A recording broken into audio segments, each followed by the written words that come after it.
Muy buenas noches, amados hermanos de nuestra Iglesia Cristiana Sublime Gracia. Les damos la bienvenida a nombre de la Iglesia, por supuesto en este momento acompañados aquí en el hogar, en su casa, el hogar de la familia González Flores. Un servidor de ustedes, Pepe González, me acompaña mi amada esposa Marcella y mi hija Lidia Marcella, también allá atrás de nosotros Liliana apoyándonos con la parte técnica. Y pues nos da mucho gusto, hermanos, que hoy se conecten con nosotros.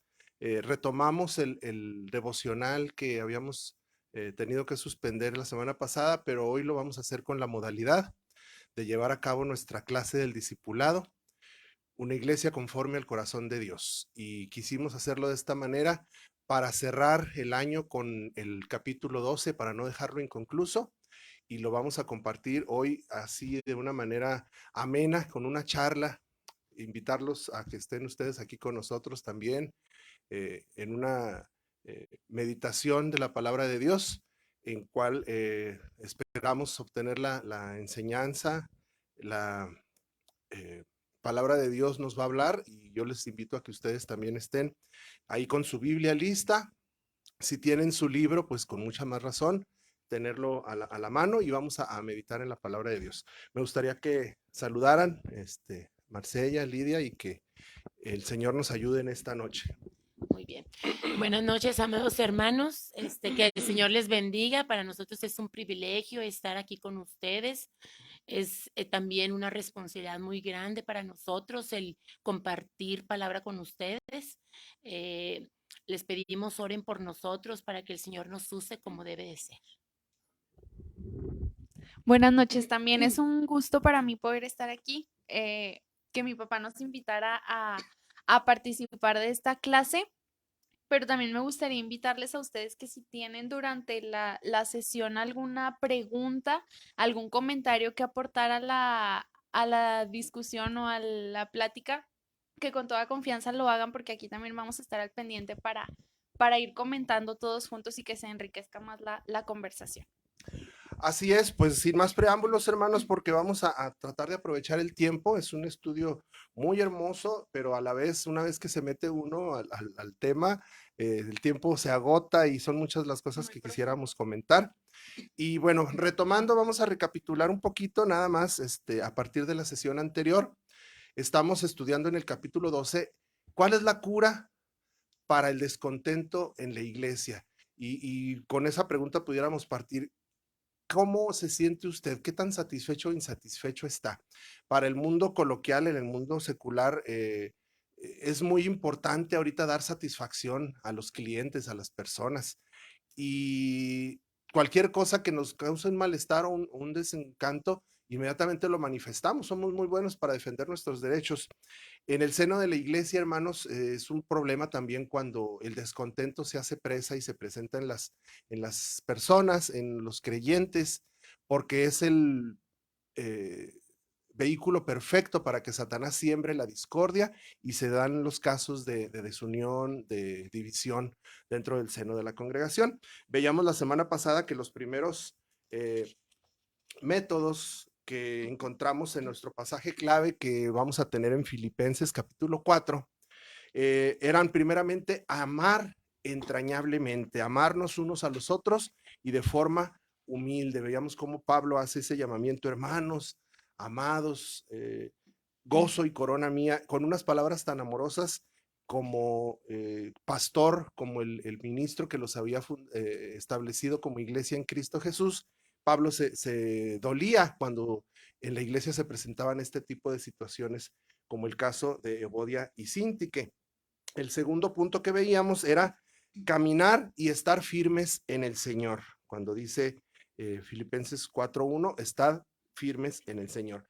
Y decíamos que esa fortaleza no sirve de nada cuando la fortaleza la tenemos en nuestros propios méritos, en nuestros propios recursos. Hay personas muy estoicas, muy rígidas, que no se quebrantan ante nada, pero si esa firmeza no está en el Señor, decíamos que haga de cuenta que está parado sobre la arena movediza, porque las circunstancias de su alrededor cambian y cambia su fortaleza.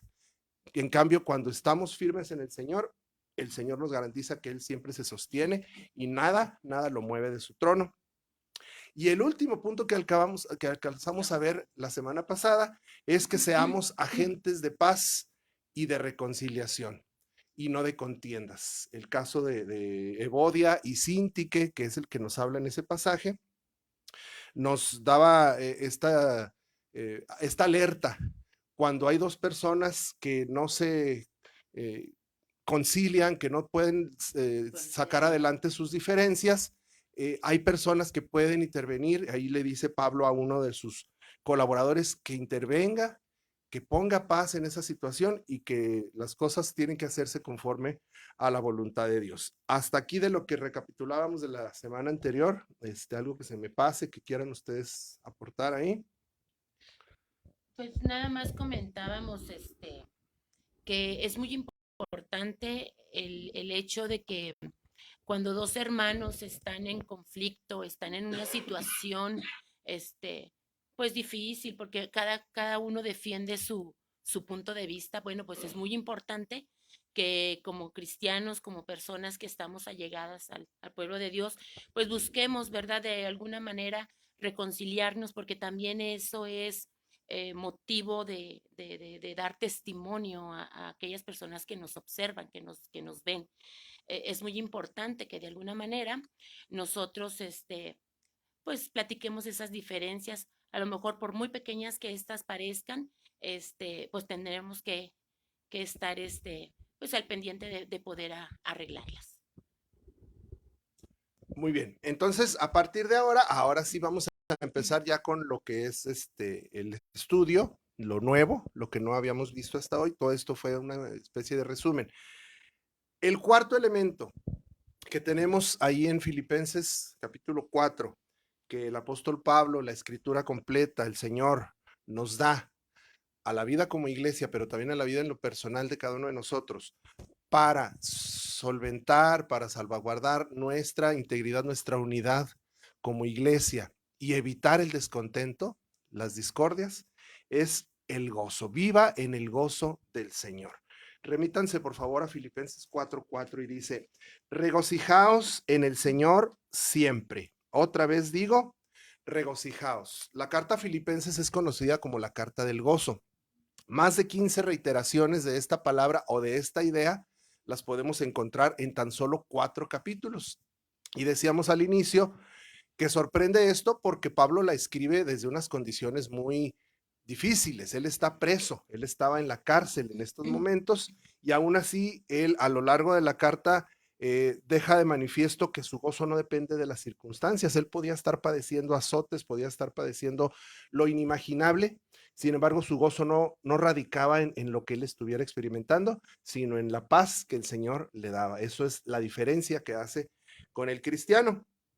Y este notorio énfasis que hace Pablo, pues demuestra su interés en que nosotros seamos capaces de manifestar ese mismo gozo en medio de la dificultad. Pero añade una cosa muy importante. Dice, gozaos en el Señor. Así como dijimos la semana pasada, firmes en el Señor, también aquí el gozo se reitera que sea en el Señor. Pablo no escribió, alégrense una vez que se hayan resuelto los problemas, una vez que se resuelva, ahora sí empiecen a tener gozo. No, la palabra es siempre. Entonces son dos elementos que tenemos que considerar y que son importantes para nosotros en la vida como iglesias. Y comentábamos aquí en nuestros devocionales, qué difícil para un cristiano poder llegar a ese nivel, a experimentar gozo en medio de la dificultad. Hay un coro que se llama Paz en la tormenta y lo cantamos y aparentemente nos brinda ese panorama, ¿verdad? De que aún en la dificultad lo podamos experimentar, pero a la hora de que la estamos atravesando, decíamos nosotros, qué difícil y qué complicado es manifestar ese gozo. Ajá. Es muy profundo esta palabra, el tener gozo en medio de la dificultad, en medio de la tribulación. No quiere decir que no pasa nada, no quiere decir que voy a estar sonriente, no quiere decir que voy a estar bien. Es válido entristecerse, claro, porque pues estamos pasando por medio de una tribulación, pero se refiere más que nada al saber y al sentirse seguro que el Señor está con nosotros, que el Señor nos ama, que el Señor tiene propósitos para nuestra vida y que Él quiere transformarnos de alguna manera con estas circunstancias que nosotros estamos pasando difíciles. No quiere decir que, que vaya a estar sonriente yo en medio de la tribulación. Claro, podemos entristecernos, podemos incluso pues tener ahí eh, o como Llanto. llanto, sí, un llanto, pero precisamente enfocar nuestro pensamiento, nuestras acciones a que el Señor nos va a traer paz. Eso realmente significa el tener el gozo, el estar pensando que el Señor está con nosotros atravesando esta tribulación porque nos está hablando, porque tiene propósitos para nuestra vida. Sí. Sí, yo quiero compartir, con todo lo que compartía también con ustedes, eh, que yo es algo que me cambió a mí mi perspectiva, fue una publicación precisamente que leí de unos misioneros en Medio Oriente y ellos hablaban de que en esta vida, en este mundo en el que vivimos así caído y con tribulación y con lucha, es el único momento que tenemos en toda la eternidad para glorificar al Señor a través de las dificultades y de los problemas que enfrentamos. Porque sí, cuando estemos en el cielo, pues qué hermoso, porque ya no va a haber tribulación, ya no va a haber pues lucha ni pruebas, y vamos a alabar al Señor de esa manera, y qué hermoso va a ser. Pero en este momento no desaprovechemos pues la oportunidad de glorificar al Señor a través incluso de problemas y de tribulaciones, porque ese es el testimonio que impacta y el testimonio que perdura cuando otras personas son capaces de reconocer, bueno, sí te está yendo muy mal, pero en medio de esa aflicción, el darle gloria a Dios es un testimonio muy poderoso, creo yo. Exactamente. El testimonio que el cristiano da en tiempos de dificultad es precisamente eso, que la gente no se puede explicar cómo te puedes regocijar en una aparente tribulación. Pero es lo que decíamos también en el estudio anterior. El cristiano tiene la plena certeza de que toda su vida, toda su porvenir está en las manos del Señor, que el Señor no se descuida. Si llega una tribulación a tu vida, no es porque el Señor se descuidó y te dejó de cuidar un ratito y caíste, no. Él todo tiene bajo control y el cristiano que se regocija en el Señor no es porque todo le vaya bien, no es porque todo está marchando bien, sino porque tiene la clara convicción de que Dios está en el control de su vida, de su situación. Nada llega a su vida sin el consentimiento de aquel que pagó un alto precio para hacernos sus hijos. Ese alto precio es de la sangre de Cristo Jesús. Entonces somos un especial tesoro para Él, por lo tanto no podemos pensar que ni que nos está castigando, ni que se ha descuidado de nosotros. Todo lo que nos proviene coopera para nuestro bien, dice Romanos 8. Entonces es en este hecho de quien somos hijos, en donde radica el gozo, no en la circunstancia que me está sucediendo, sino que en que el Señor tiene el especial cuidado de nosotros.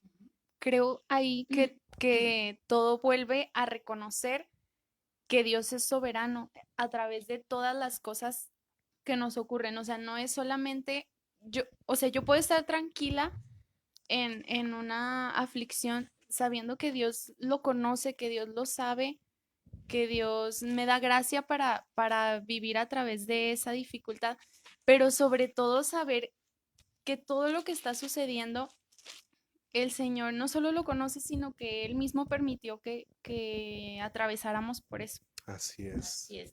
Bueno, claro que nada de esto es fácil y no sería imposible decir que lo podamos realizar.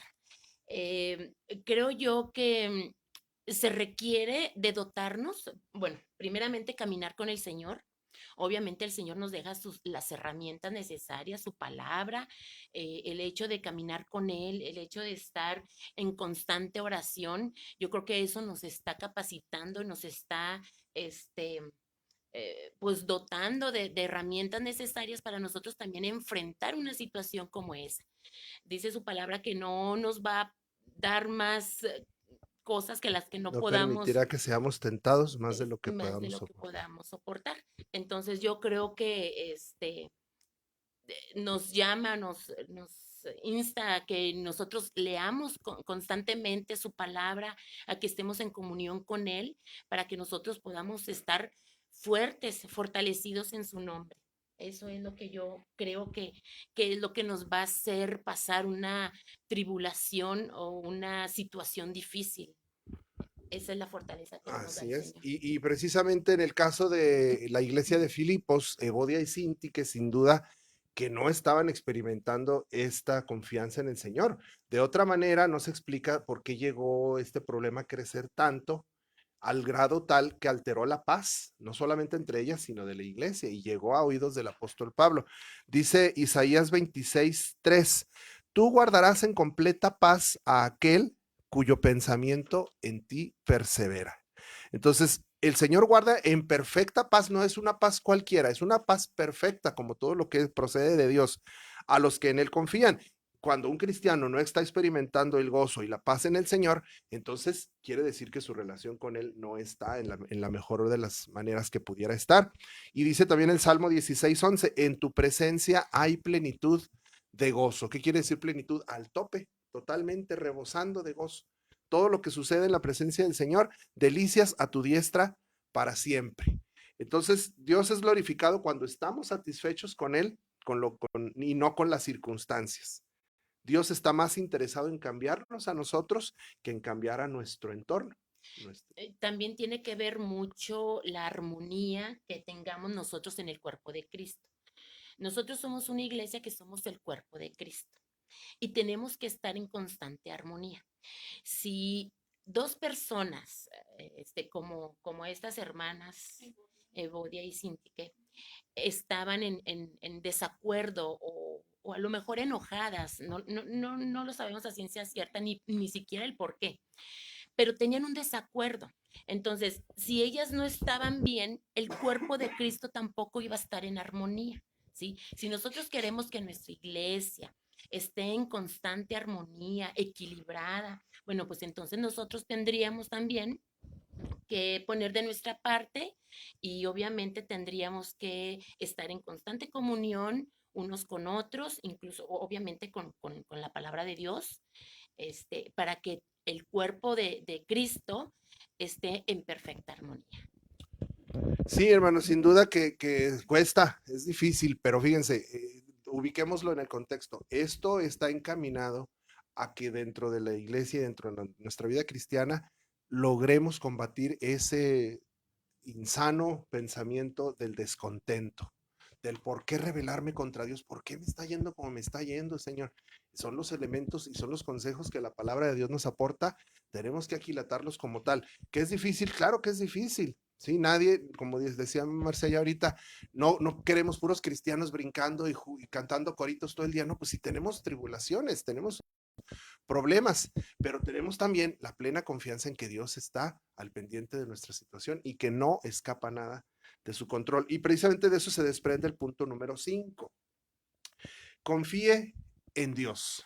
Sí, aparentemente pudiera ser una respuesta muy simplista.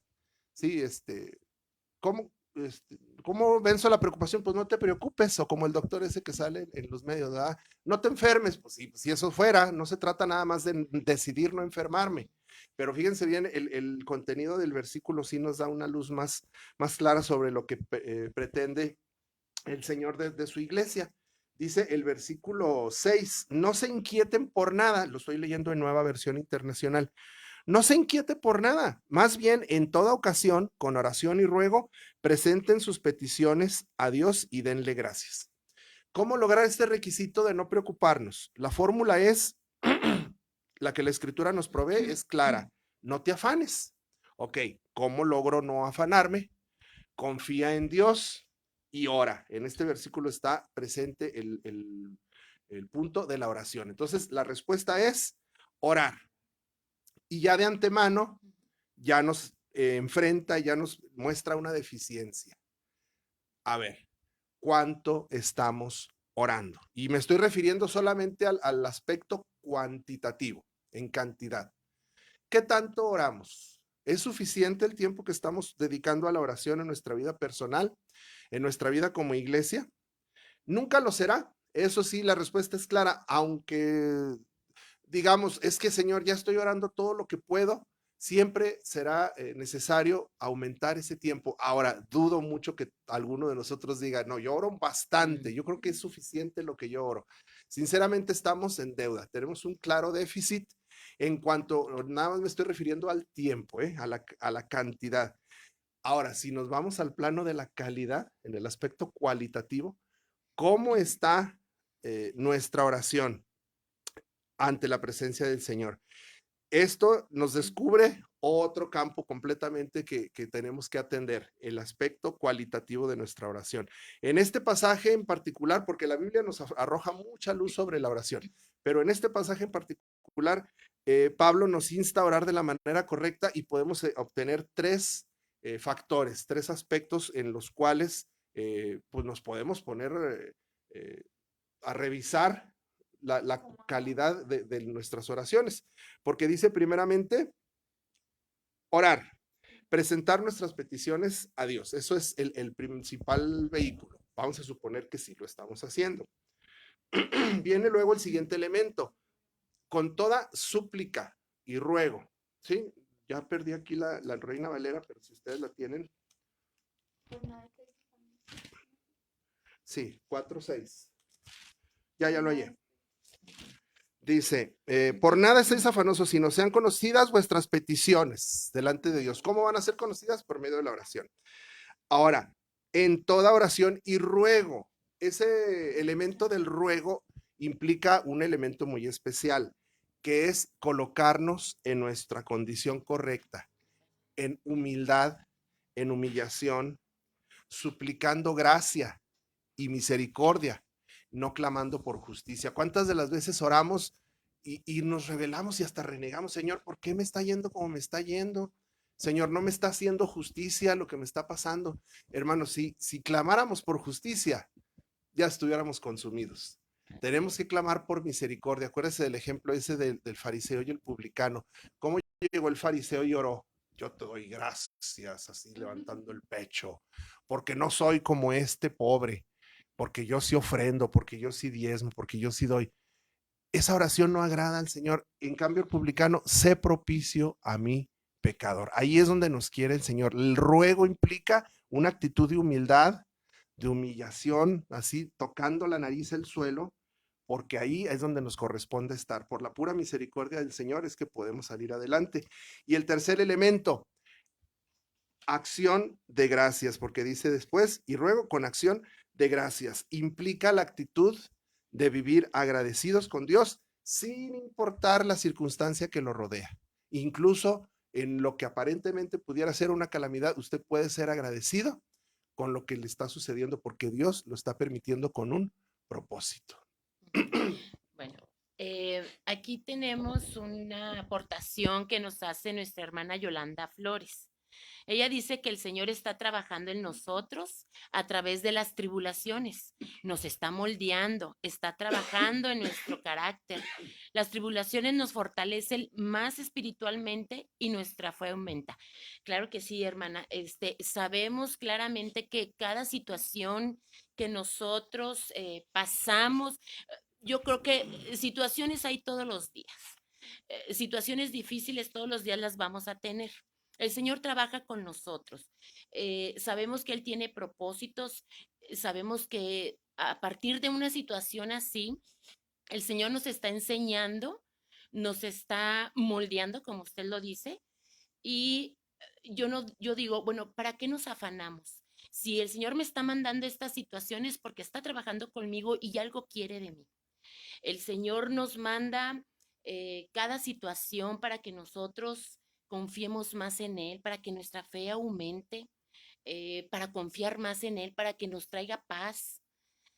Eh, y digo yo, bueno, entonces, ¿para qué me afano? Todo lo que me pasa, todo lo que vivo es porque el Señor está obrando en mí. No tengo ni siquiera ni por qué quejarme, porque el Señor todo lo que me pasa en mi vida es porque Él lo permite, ¿sí? No se justifica. no se justifica mi queja para nada. Muy bien, hermana, sí. Sí, yo quería agregar y compartir, bueno, es mucho más sencillo decirlo que hacerlo, porque aunque lo intentamos, pues somos humanos y la verdad es que es algo complicado. Pero yo pensaba, es que en todas las circunstancias, por más difíciles que sean, hay algo en lo que podemos agradecer al Señor. Y quiero compartir con ustedes, yo empecé a leer un libro hace tiempo que no terminé, pero valdría mucho la pena retomarlo. Es el diario de David Brainerd, que es un misionero que trabajó con los Pieles Rojas. Entonces, él en su diario, pues es eso, literalmente su diario, y él pone la fecha y lo que pasó y lo que aprendió ese día. Y entonces, en una de sus entradas en el diario, cuenta que lo asaltaron y pues cuenta que pues obviamente estaba con el asalto pues muy asustado, ¿no? Muy afligido por eso. Y entonces en medio de eso él hace un ejercicio que a mí me encanta y me impactó y él da gracias a Dios en medio de eso y él dice pues hay que agradecer al Señor por todo. Y él da gracias porque nunca le había pasado antes. Él dice, gracias Señor porque es la primera vez que alguien me ha asaltado y nunca antes me había pasado y me guardaste todo ese tiempo. Y luego dice, gracias Señor porque yo estoy bien, o sea, porque perdí cosas materiales, pero eso es lo de menos, estoy bien, estoy a salvo. Exacto, el Señor lo guardó. Y da gracias porque no fue él quien estaba asaltando, o sea, porque no soy yo el que tengo la necesidad de estar así, el Señor ha suplido todas mis necesidades y pues gloria a Dios, incluso en eso. Y entonces yo les comentaba aquí a mi familia que yo fui como impactada por eso y retada por eso y les comparto, yo soy alguien que se enferma mucho, me enfermo mucho de la garganta. De hecho, ahorita me duele un poco la garganta, pero yo decía, bueno, voy a ejercitar eso porque hay motivos para agradecer al Señor en todo. Y entonces yo decía, bueno, me enfermé de la garganta. A lo mejor es un ejemplo muy, No, muy simple o muy... sencillo, pero es cotidiano. Sí, exacto, es algo que podemos empezar a practicar. Y yo decía, bueno, me enfermé de la garganta. Agradezco al Señor porque estoy sana, o sea, porque esa enfermedad es pasajera ajá, se quita. Gracias al Señor porque pues tenemos, no sé, medicamentos o tenemos la manera de poder atendernos a alguna situación de salud. Gracias al Señor porque no me había enfermado en mucho tiempo y porque había estado yo sana. O sea, siempre hay manera de agradecer al Señor y a lo mejor es un ejemplo, como digo, muy sencillo o muy pequeño, pero podemos empezar por las cosas pequeñas y ir ejercitando eso en problemas quizá más difíciles y encontrar algo que agradecer al Señor incluso en pruebas muy en pruebas más difíciles. duras, más difíciles. Sí, sí, tienes razón. Y es que esa es la actitud que nos enseñó el mismo Señor Jesucristo cuando estuvo en la tierra. Si Él no hubiera orado de la manera correcta en el huerto del Getsemaní, fíjense todo lo que hubiera implicado. Él fue a orar ahí, dice la escritura que sudaba sangre, sus lágrimas eran pesadas y era una angustia tremenda como nunca nadie, él mismo lo dice, mi corazón está triste hasta la muerte. Sin embargo, él oró de la manera correcta. Señor, que no se haga mi voluntad, sino la tuya. ¿Cuál es el resultado de esto? Bueno, desde el punto de vista humano, fracasó, su oración no fue contestada. ¿Se acuerdan que los fariseos decían, mira, cuando él dice Elí, Elí, lama sabactani, decían los fariseos, está clamando a su padre porque su padre lo abandonó? Desde el punto de vista humano, su oración fracasó porque no fue contestada, no lo libró Dios. Desde el punto de vista espiritual, sabemos que esa respuesta que Dios le dio, esa oración que él hizo, la respuesta que Dios le dio le permitió afrontar con toda la fortaleza de su Padre el momento más sublime que es el que nos ha dado la salvación a todos nosotros. ¿Qué diferente hubiera sido que él hubiera pedido para sí? Entonces, ese ejemplo es el que tenemos que asumir. Pedir conforme a la voluntad de Dios, que se haga la voluntad de Dios y no la nuestra. Entonces, ese es el resumen que podemos hacer de este punto. Un cristiano agradecido difícilmente encontrará un motivo para quejarse o para reclamar, ¿verdad? Nuestra hermana Ana Luisa Rodarte nos opina que para qué afanarse. si Dios está en control.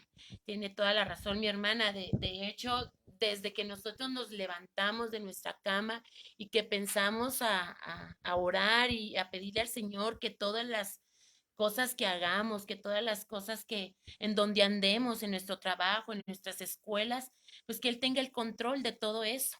Es importante que también le pidamos al Señor, dejemos nuestras cargas en Él y le digamos por qué estamos preocupados, porque obviamente como seres humanos nos preocupan ciertas situaciones, pero nosotros no podemos hacer nada porque no estamos en el control, pero el Señor, sabiéndolas de antemano, pues yo creo que Él va a obrar en cada uno de nosotros.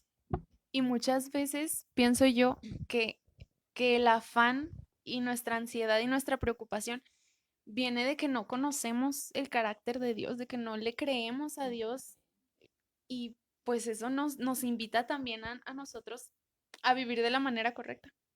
No cabe duda. Y es algo que se tiene que ejercitar. O sea, tenemos primero nosotros que proponérnoslo y empezar a practicarlo, porque así solito es una de las muchas cosas que nosotros, el Señor nos ha conferido cierta responsabilidad. Ejercítalo tú. Acuérdense desde el del capítulo de la armadura del cristiano. Es un ejercicio depender de Él y soltarnos plenamente en su soberanía, en su voluntad. Entonces, sí hay cosas que dependen completamente de Él. Él nos da de su gracia todos los días y hasta sobreabunda. Pero hay cosas en las que yo debo de esforzarme y trabajar en mi vida para que mi carácter refleje el carácter de Cristo. Eso nos lleva al siguiente punto. Sí, nomás que el tiempo se nos está acabando. Un comentario más aquí también en la hermana Ceci Catarino. Le mandamos un saludo a mi hermana y dice, ¿cómo no agradecer a Dios si siempre son nuevas sus misericordias? Efectivamente, las tribulaciones y las pruebas son para un mayor crecimiento y madurez. Ese es el propósito de Dios al dejarnos pasar por ciertas pruebas. Sí, porque la prueba produce fe, la fe paciencia, y al final todo esto redunda en un carácter más parecido al del Señor Jesucristo en nuestras vidas. Hermanos, nos quedan 2 puntitos, que es viva de manera correcta y cambie su manera de pensar en los últimos versículos de este capítulo, previendo que iba a estar así de agradable y de nutrida la participación, lo preferimos dividir en 2 partes. Si ustedes son tan amables y nos quieren acompañar el próximo, yo creo que el martes ya. Y es que los devocionales son los martes, pero ayer todavía teníamos actividades en nuestros trabajos y por eso lo hicimos hasta hoy. Pero yo creo que sí, el próximo martes, a esta misma hora, a las 8 de la noche, culminamos con estos 2 puntitos y pues cerramos el año con esta enorme bendición de meditar en la palabra de Dios. Les esperamos. La ventaja de esta herramienta digital y tecnológica es que ahí está el estudio. Si usted no lo pudo ver en vivo, disfrútelo en el momento en que usted tenga tiempo. Haga sus anotaciones, comparta, hagan sus preguntas. No queremos decir que nosotros le vamos a dar la respuesta. Juntos la buscaremos en la palabra de Dios y Él nos dará, por supuesto, la respuesta. Gracias a todos los que se comunicaron. Nuestra hermana Carolina Gallegos tuvo ciertos problemas para conectarse. También Fabio, la hermana Talia ahí en Monterrey nos están viendo. La hermana Noemí Acevedo, la hermana Jessie Carrera, nuestra hermana Susi Escamilla, Yolanda Flores y nuestros hermanos Carlitos y Paola. También les enviamos un saludo a ella y a sus bebés. Mis hermanos, muchas gracias por habernos acompañado. Les amamos y aquí en este hogar siempre están las puertas abiertas para ustedes. Vamos a despedirnos con una oración pidiéndole a Dios que bendiga a todas esas personas, familias que están atravesando por estas dificultades. Hermanos, de veras, abandónense en las manos del Señor. Es hermoso saber que no dependemos de circunstancias, ni de tratamientos, ni de economía. El Señor tiene el perfecto control de toda nuestra situación. Confíe en Él y dé testimonio, porque esto glorifica a Dios. El hecho de que usted esté satisfecho y conforme con la voluntad del Señor, no hace más que darle la honra y la gloria a Él. De todos modos, como iglesia, oramos unos por los otros, intercedemos y nos vamos a despedir con esta oración. Amado Dios, Padre Celestial que estás en el cielo, gracias te damos por esta hermosa oportunidad que nos diste el día de hoy de conectarnos por este medio como iglesia. Padre, tenemos algunas necesidades y algunas carencias que nos impiden tener más reuniones presenciales, pero es una bendición podernos saludar, podernos comunicar y saber que estamos al pendiente unos de los otros a través de estos medios tecnológicos. Te damos las gracias por cada hermano y hermana que hoy se conectó y a incluso los que lo van a ver un poquito más adelante cuando su tiempo se los permita. Y yo te pido, Señor, que nos llenes de tu gracia, de tu fortaleza, de esa hermosa experiencia de que tu Espíritu Santo nos sostenga nuestras debilidades, nuestras flaquezas, son fortalezas cuando las ponemos en ti, Señor. Bendice a todos esos hermanos afligidos, necesitados, preocupados, que hay problemas en su hogar, que tienen un trabajo inestable o que simplemente no tienen un ingreso. Padre Celestial, hazles entender y hazles ver tu hermosa voluntad que es agradable y perfecta y que en todo momento tú tienes cuidado de tus hijos. Y aquel que no te conoce, Padre Celestial, permítele que su corazón sea ablandado porque tú eres el que pones esa disposición en los corazones para que vengan a rendirse a los pies de Cristo Jesús. Bendice a esta amada iglesia, bendice a nuestros pastores y a cada familia que la integra y te pedimos que nos sigas dando oportunidades de comunicarnos, de alabar y glorificar tu nombre en cualquiera de las modalidades, pero siempre, Señor, con el firme propósito de honrar y glorificar tu santo nombre. Nos despedimos de esta transmisión y te damos las gracias por esta noche en el nombre bendito y santo de tu Hijo amado Cristo Jesús nuestro Salvador. Amén.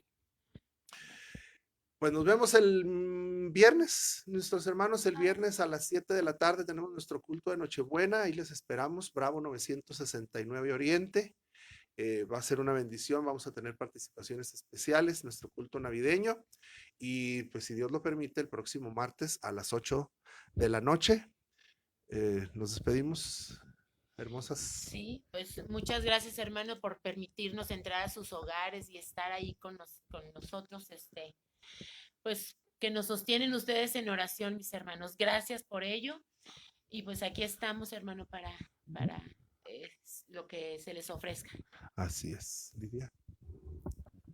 Hasta luego, para mí también fue un gusto y una experiencia muy hermosa poder compartir esto con todos ustedes y pues esperemos haya sido de bendición. Amén. Que Dios nos bendiga. Hasta luego, mis hermanos, buenas noches, que descansen.